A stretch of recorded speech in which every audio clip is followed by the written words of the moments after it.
Hello and welcome to Indus News live from Islamabad. I'm Jawad Tehami and these are the headlines.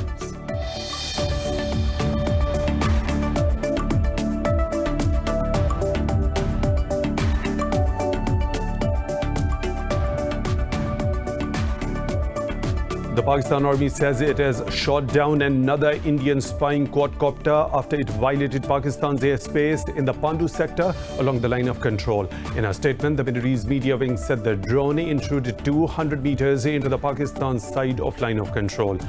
This is the 10th Indian quadcopter shot down by the Pakistan Army this year. The Taliban have released another 37 Afghan soldiers as part of a prisoner swap under the Doha peace deal. In a tweet, the group's spokesman Suhail Shaheen said 20 detainees were released from Takhar province, while 17 from Kunduz. The Afghan government has released more than 4,000 Taliban fighters, while the group has released hundreds of prisoners.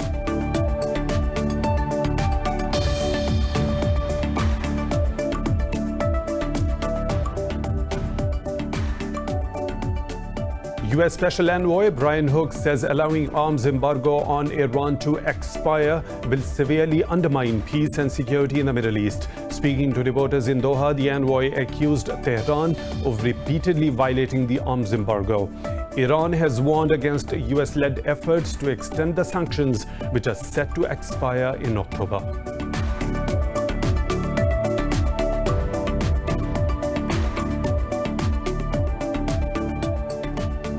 Ankara says 8 civilians have been killed in a bomb attack by the Kurdistan Workers' Party in northeastern Syria near the Turkish border. Turkey's defense ministry said 19 others were wounded in the IED blast in the Ras Al Ain marketplace.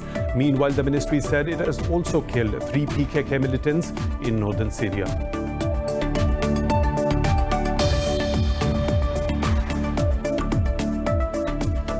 India has recorded more than 48,000 fresh cases of coronavirus, bringing the nationwide tally to nearly 1.4 million.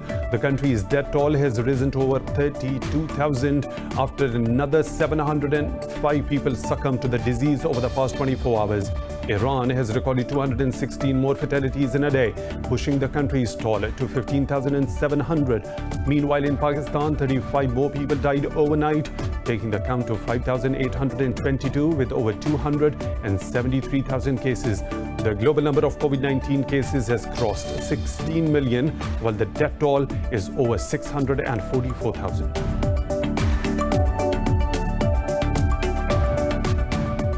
And in cricket, England are batting in their second innings, building on their 172-run first innings lead over West Indies.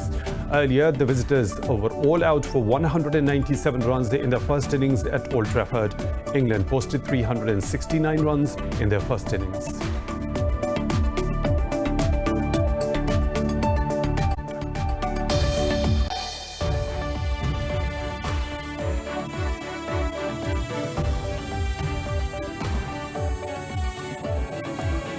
Welcome back, and now for the news in detail. The Pakistan Army says it has shot down another Indian spying quadcopter after it violated Pakistan's airspace in the Pandu sector along the line of control. In a statement, the military's media wing said the drone intruded 200 meters into the Pakistan's side of the line of control. This is the 10th Indian quadcopter shot down by the Pakistan Army this year. Tensions between India and Pakistan increased last year when New Delhi illegally annexed occupied Kashmir and imposed a curfew.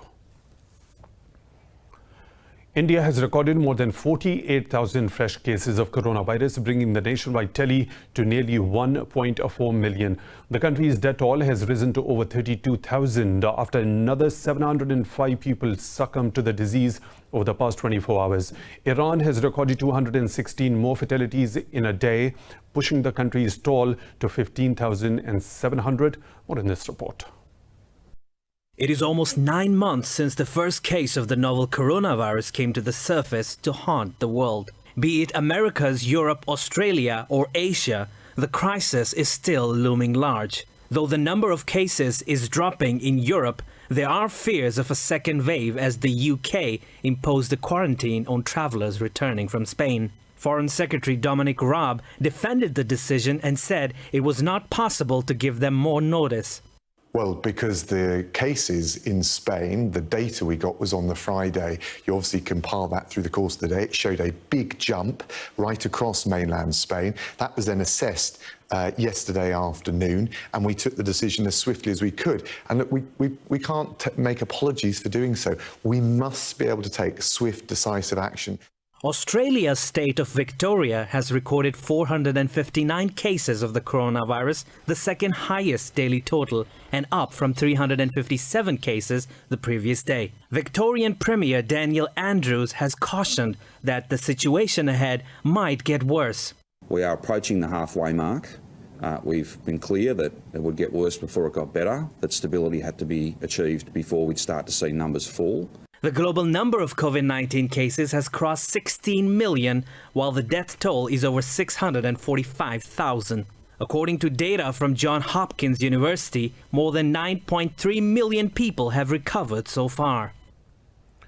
Well, Pakistan has reported 35 deaths from the coronavirus in the past 24 hours, raising the total to 5,822. The Health Ministry says 1,226 new cases were reported overnight as the tally crossed 273,000.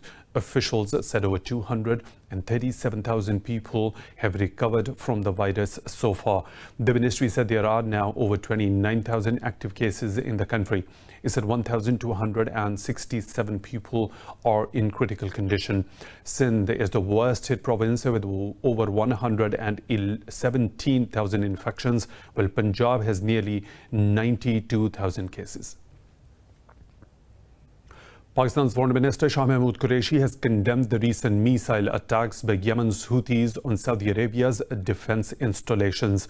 Qureshi said this during a telephone conversation with his Saudi counterpart, Prince Faisal bin Farhan Al Saud. He said Pakistan will continue to extend all possible cooperation to safeguard the territorial integrity of Saudi Arabia. The Foreign Minister also inquired after the health of King Salman on behalf of Prime Minister Imran Khan.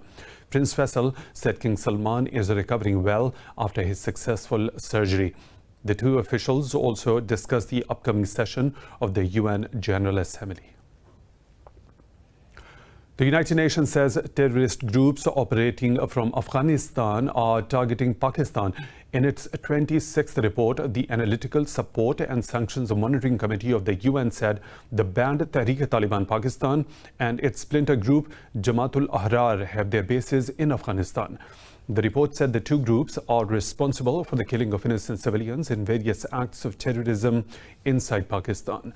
It states that ISIL Khorasan considers Afghan territory a base for spreading terrorist influence across the wider region. The Taliban have released another 37 Afghan soldiers as part of a prisoner swap under the Doha peace deal. In a tweet, the group's spokesman, Suhail Shaheen, said 20 detainees were released from Takhar province and 17 from Kunduz. The release of the detainees comes after the Taliban accused the Kabul government of recapturing previously freed prisoners. The group's spokesman said the Kabul administration will be responsible for the consequences if the detentions did not stop. But a spokesperson for Afghanistan's National Security Council advisor, Javed Faisal, said a number of released prisoners have returned to the battlefields. Faisal also rejected the Taliban's claims that there had been operations to re-arrest released prisoners. The Afghan government has so far released more than 4,000 Taliban fighters, while the group has released hundreds of prisoners. Meanwhile, the US has dispatched its special envoy for Afghanistan to press for peace talks between the government and the Taliban. In a statement, the State Department said the diplomat is scheduled to visit Kabul on a trip with stops in 5 nations. Zalmay Khalilzad has already departed to travel to Doha, Kabul, Islamabad, Oslo and Sofia. Meanwhile, Iran has dismissed the remarks by Khalilzad that it does not support peace in neighboring Afghanistan. Tehran stressed that it backs a dialogue that is led by Afghans and takes place among Afghans. In occupied Kashmir, authorities have begun online registration for granting domicile certificates to Kashmiri migrants and displaced persons. The Relief and Rehabilitation Commissioner of Jammu and Kashmir said an app has been launched for this purpose. He said any Kashmiri who may have left Kashmir in 1944 and possesses any proof of owning immovable property is entitled to the certification. Pakistan has categorically rejected the grant of domicile certificates to Indian nationals in a bid to change the demography of the valley. Meanwhile, New Delhi's designs on occupied Kashmir have been hit a blow after the former chief minister of the region called for the restoration of its statehood. In an interview, former chief minister Farooq Abdullah said he hoped the top court would give justice by striking down the repeal of Article 370. Abdullah said his party would continue to contest the changes through all the democratic means.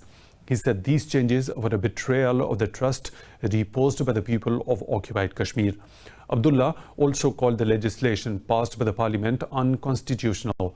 The Indian government had abrogated the special status of occupied Kashmir on August the 5th last year. US Special Envoy Brian Hook says allowing arms embargo on Iran to expire will severely undermine peace and security in the Middle East. Speaking to reporters in Doha, the envoy accused Tehran of repeatedly violating the arms embargo. Regarding the Gulf blockade on Qatar, the US envoy said a deep rift among Arab states has gone on for too long and urged them to rebuild trust. Iran has warned against US-led efforts to extend the sanctions which are set to expire in October. Washington has announced that it will use all the tools in the UN Security Council to achieve its aim. Turkey says 8 civilians have been killed in a bomb attack in northeastern Syria near the Turkish border. The defense ministry said 19 others were wounded in the IED blast planted in the Ras El Ain market. It's the militants of the Kurdistan Workers' Party targeted civilians to disrupt the peace environment in the Operation Peace Spring area. Meanwhile, the ministry said it has killed 3 PKK militants in northern Syria. Since 2016, Turkey has launched a trio of operations across its border in northern Syria. Ankara holds the fighter group responsible for the deaths of some 40,000 people in a 30-year terror campaign. Thousands of Israelis continue to rally outside Prime Minister Benjamin Netanyahu's residence in Jerusalem. Police used water cannons and have detained over a dozen protesters. Netanyahu's trial resumed this month on the charges of fraud, breach of trust, and accepting bribes. The demonstrators are calling for Netanyahu to resign over alleged corruption and his mishandling of the new coronavirus pandemic. In almost daily demonstrations, they are demanding better state aid amid reimposed COVID-19 curbs after a spike in new cases. Lebanon claims Israel has violated its airspace at least 29 times in the last 48 hours. In a statement, the Lebanese army said all violations are being monitored in coordination with the UN Lebanon peacekeeping mission. State media said Israeli forces have been operating drones over the southern Hula province. Israel has not commented on the claims yet. In recent months, Lebanon and Israel have made accusations and counter-accusations about land, air, and maritime space violations. Tunisian President Kais Saied has designated Interior Minister Hachem Mechichi as the new Prime Minister. Mechichi will succeed Elias Fakhfakh, who resigned earlier this month. In a statement, Mechichi said he would work to form a government that meets the expectations of all the Tunisians. The new Prime Minister has pledged to tackle social and economic demands that have spawned constant protests in the country. Mechichi has a month to form a government capable of winning a confidence vote in the parliament by a simple majority. The president will dissolve the parliament and call for another election if the new premier fails to form the government in stipulated time. Domestic pilgrims have arrived in Muslims' holy city of Makkah ahead of this year's Hajj amid COVID-19 restrictions. This year will be the first in modern era when pilgrims from outside of the kingdom will not be able to attend the pilgrimage. Health Ministry officials said all domestic pilgrims have been thoroughly checked for any symptoms of the coronavirus. This year's Hajj has been limited to about 1,000 people, all of whom are residents of the kingdom. So time for a short break. We'll be back with more stories. Stay tuned.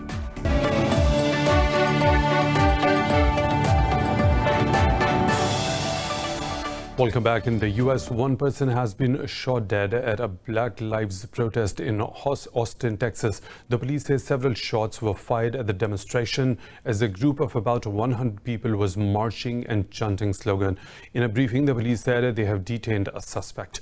Meanwhile, federal agents fired a tear gas to disperse the crowd in Portland as the protests against racism and police brutality continue for the 59th day.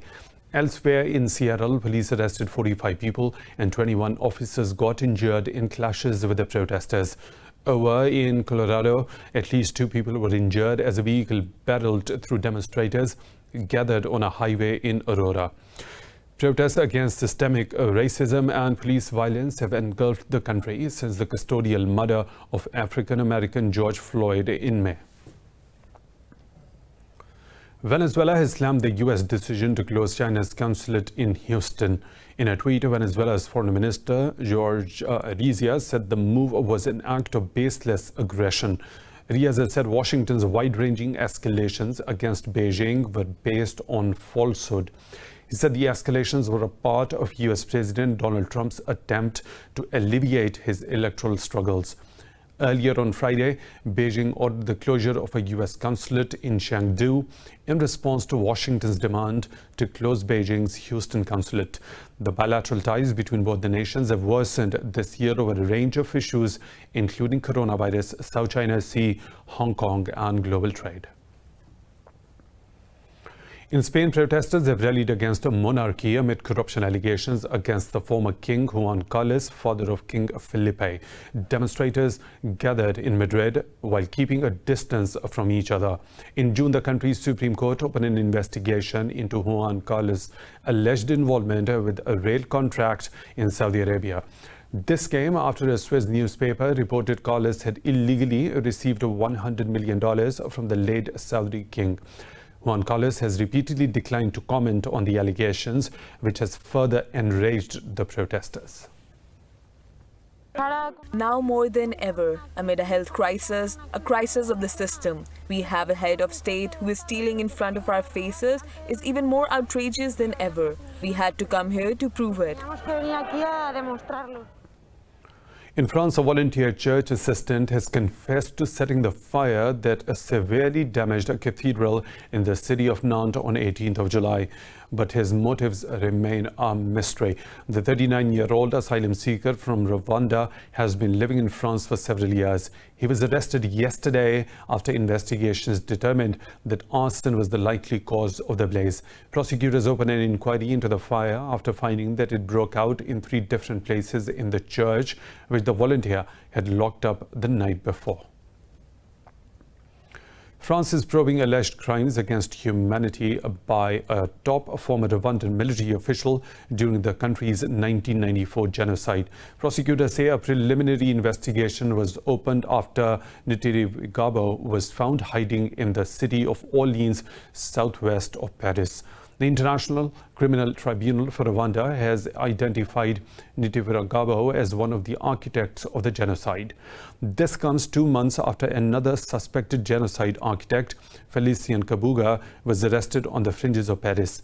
The genocide in Rwanda claimed lives of 800,000 people, most of them being of Tutsi ethnicity and moderate Hutus. Russia's President Vladimir Putin says the country's navy would be armed with hypersonic nuclear strike weapons and underwater nuclear drones. Speaking in St. Petersburg at an annual naval parade, Putin said the navy would get around 40 new ships this year. Russia's defense ministry said hypersonic nuclear strike weapons and drones are in their final phase of testing. Last year, Putin threatened to deploy hypersonic missiles on ships and submarines if the U.S. moved to deploy intermediate-range nuclear weapons in Europe. Washington says it hasn't deployed such missiles in Europe, but Moscow is worried it might. Britain says it will boost its ability to handle threats posed by Russia and China in space. Defense Secretary Ben Wallace says this is part of a foreign security and defense policy review being conducted by the UK government. London said it was concerned about a Russian satellite test which involved the launch of a projectile with the characteristics of a weapon. Wallace said the test was a reminder of the threat Russia poses to UK's national security. He added that China also poses a similar threat by developing offensive space weapons. In the US, 3 people have been killed after a small plane carrying 6 passengers crashed in a residential area in Utah. Police said a 9-month-old baby, a woman, and the pilot were killed in the crash in the West Jordan neighborhood. Police said a woman and 2-year-old child are hospitalized while a boy was treated and released. A 72-year-old woman who suffered burns was the only person injured on the ground as 3 houses sustained damage. The Federal Aviation Administration said the plane came down under unknown circumstances after taking off from a regional airport in West Jordan. The FAA said the National Transportation Safety Board have launched an inquiry into the crash. At least 24 Rohingya migrants are feared to have drowned just off the Malaysian coast. Coast Guard officials said only 1 among the 24 on board have survived. Chief Coast Guard Zawawi Abdullah said the only surviving migrant swam to the shore and was apprehended by the authorities. He says search and rescue operation, including 2 aircraft and boats, has been launched. Abdullah said no other survivors or bodies have been found yet. Authorities in Malaysia have recently been trying to stop Rohingya migrants from entering the country due to the fears of the coronavirus. The policy has sparked anger and outrage from rights groups. Hannah, the first Atlantic hurricane of 2020, has slammed into the coast of coronavirus hit Texas, bringing heavy rain and potentially life-threatening flash flooding. The U.S. National Hurricane Center says the Category 1 storm packed winds of around 145 kilometers per hour as it hit Padre Island. It said the life-threatening storm surge can reach almost 2 meters with 45 centimeters of rain till Monday in South Texas and Mexico. Governor Greg Abbott issued a disaster declaration for 32 counties in Texas that are in the storm's path. Abbott said the twister was sweeping through the most affected area in the state of COVID-19, making matters even worse. The most important thing I could say today is to issue a reminder to everybody in the state of Texas that just because a hurricane comes to the state does not mean that COVID-19 disappears. We cannot allow this hurricane to lead to a more catastrophically deadly event by stoking additional spread of COVID-19 that could lead to fatalities. Well, a camel in North China's Inner Mongolia Autonomous Region broke the internet after it went on a solo track of over 100 kilometers to reunite with its former owner. More in this report. Timur, the former owner from Urad Rear Banner, sold his camel back in October last year to one of his friends. But on June 27th, the homesick camel left her new home to embark on a tough, long journey through the Gobi Desert to return to what she considers her true home. The 20-year-old camel walked for 7 days alone in the desert, going through steep cliffs, passing dry riverbed and metal fences. She was spotted by a herdsman who took it home and contacted its owner, who came to pick her up.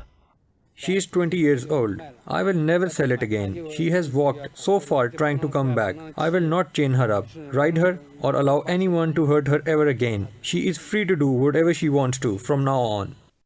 After the reunion, a special ceremony of local tradition was held to welcome the loyal camel back home. Timur said she is now considered a family member and will not be sold again. These scars were caused by wire fences while she was trying to make her way back to us. They are not completely healed yet. It is truly a great effort for her to have taken that journey here. The touching story has gone viral on the internet, with millions of Chinese web users sharing and liking as well as commenting on the story. Veteran broadcaster Regis Philbin has died at the age of 88, leaving behind an unmatched legacy in American daytime television. Philbin's family confirmed his death earlier today. The talk show host, actor and presenter started work in TV in the mid-50s and became famous with the national talk show Live with Regis. He announced in 2011 he was retiring from the weekday show after hosting it for more than 25 years. He also presented the US version of Who Wants to Be a Millionaire. He was inducted into the Television Hall of Fame in 2006 and received a Hollywood Walk of Fame star in 2003. US President Donald Trump tweeted his condolences, calling Philbin one of the greats. Against a backdrop of an 18th century castle, singer Evelyn Zoe rode amid water lilies as pianist Cecile Waters played classics on her floating piano. More about this unique show in this report.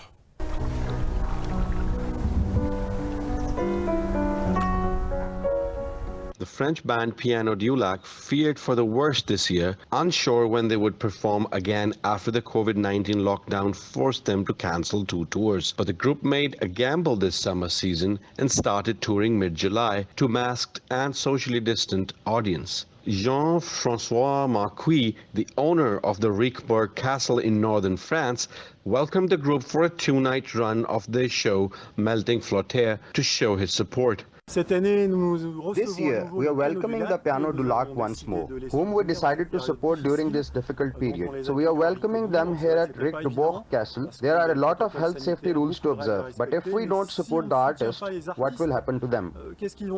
The band member Waters aims to bring classical music to the countryside, where the concert halls are not widespread, and gained a stronger audience this time.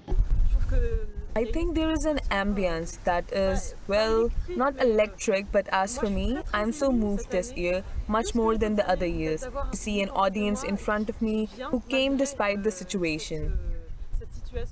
The French government has extended income support for the arts and culture industry and acknowledged their difficulties amid COVID-19 pandemic. More stories to follow right after a short break. Stay tuned.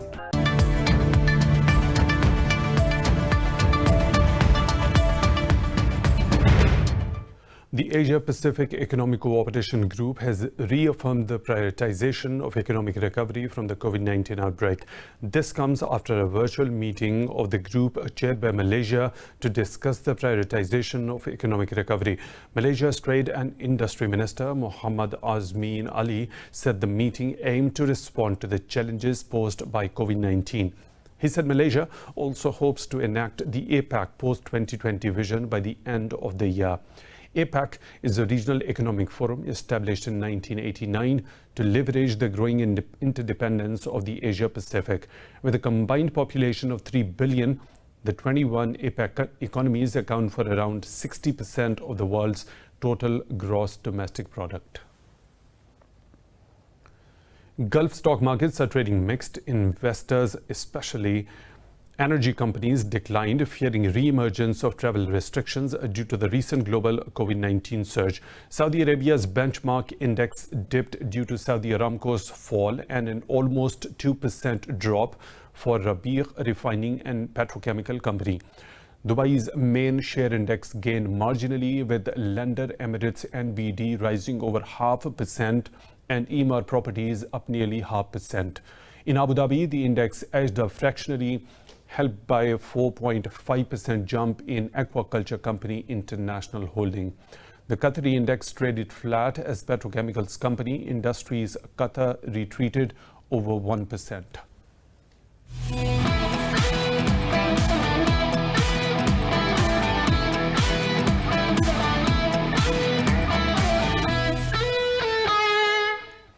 In cricket, England are batting in their second innings, building on their 172-run first innings lead over West Indies. Earlier, the visitors were all out for 197 runs in the first innings at Old Trafford. Stuart Broad took 6 wickets, while James Anderson chipped in with 2 wickets. For visitors, only skipper Jason Holder and Shane Dorridge put up a minor resistance against a fiery England bowling. Earlier, the hosts posted 369 runs in the first innings. The three-match series is evenly poised at 1-1. In football, Inter Milan beat a relegation-threatened Genoa by 3-0 at the Luigi Ferrari's Stadium. A Romelu Lukaku brace and a goal from Alexis Sanchez moved the Nerazzurri up into the second place, 4 points behind leaders Juventus. With his 22nd and 23rd goal of the season, Lukaku is the first Inter player since 1950 to score 15 away goals in a single Serie A campaign. The result leaves Genoa in 17th place with 36 points, 4 clear of the drop zone, having played one more game than 18th placed Lecce. Elsewhere, Sassuolo lost to Napoli by 2-0 after having 4 goals ruled out at San Paolo Stadium. Elisabeth Heiser's first goal for the club after 193 appearances and a late Allen strike sealed the win for the Naples side. In the main event of UFC Fight Island in Abu Dhabi, former middleweight champion Robert Whittaker has claimed a decision victory over British contender Darren Till. Whittaker returned after 9 months to outpoint Darren Till over 5 rounds and put himself back into the UFC middleweight title conversation. In another fight, Alexander Gustafsson heavyweight debut was a dismissal affair as he was ousted in the first round against Fabricio Werdum. Former strawweight champion Carla Esparza defeated unbeaten Marina Rodriguez by decision. More than 100 fighters flew to Abu Dhabi's Yas Island for 4 events amid strict safety protocols.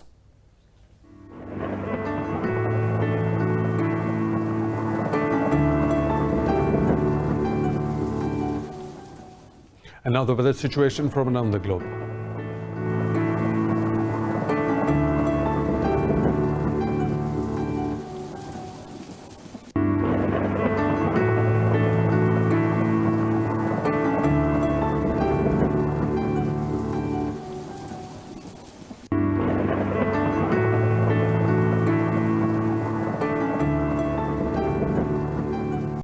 And that is all for now. For the latest updates, you can follow us on social media at Indus.News.